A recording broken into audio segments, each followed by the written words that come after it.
Ang hawak ko itong tinatawag naming super sweater. Puro siya.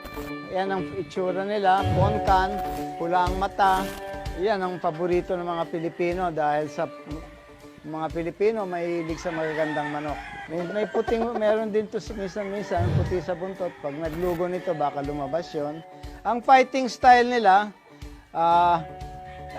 talagang gigil. Nandun talaga ang gigil ng sweater.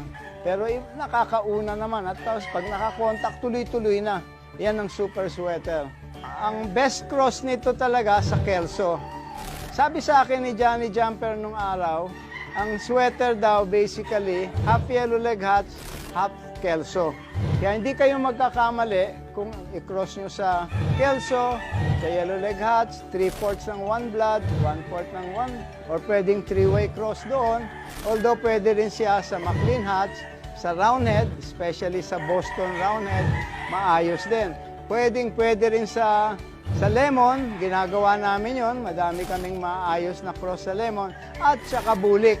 Ang bulik namin, wala nang ibang cross kung hindi sa sweater.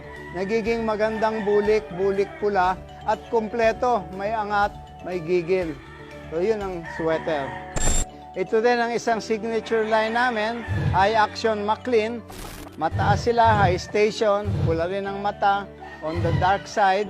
May power talaga at magandang i-cross ito sa roundhead, Dan Gray Lacy roundhead, sa claret, kung may claret kayo, sa Kelso, doon namin kinocross. Pwede rin sa sweater at pwede rin sa bulik.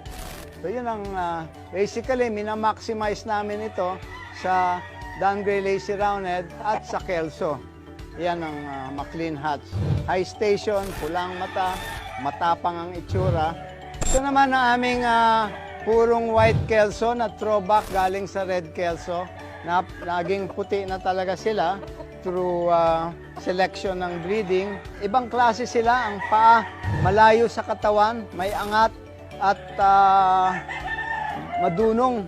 Pag puti na, ewan ko kung bakit, basta nagiging intelihente rin lumaban.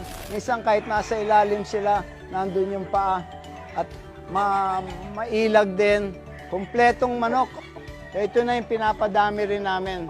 Ayan ang white Kelso. Number 1 cross din ito, sweater. Tapos yellow leg hats. Kung may radio kayo, maayos sa radio. Pwede rin ito i-cross sa McLean hats or regular gray. Nyo, nasubukan na namin lahat dun sa process na yon, maayos lahat dun sa mga yon. Doon na lang, kino-concentrate namin sila. Ayan ang white Kelso. Another signature line, dito kami nakilala na sa buong Pilipinas, Johnny Jumper Kelso. Lumalabas silang minsan na light na ganitong kulay. Meron din lumalabas na medyo dark red.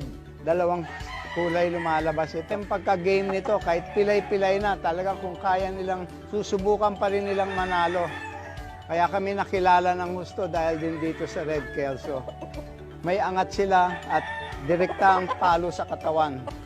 Ngayon, ang magandang cross nito, sweater din, yellow leg hats, pwede rin sa McLean hats. Doon na lang namin talaga kino-concentrate ang crosses nito. At regular gray, pag may nakita kayong nilaban namin na talisay na white legs, malamang yon sa nakakross sa red Kelso. Ako po si Biboy Enriquez. Nakita niyo yung mga signature lines ng Firebird Game Farm. Nagbigay sa amin ng madaming kampyonato.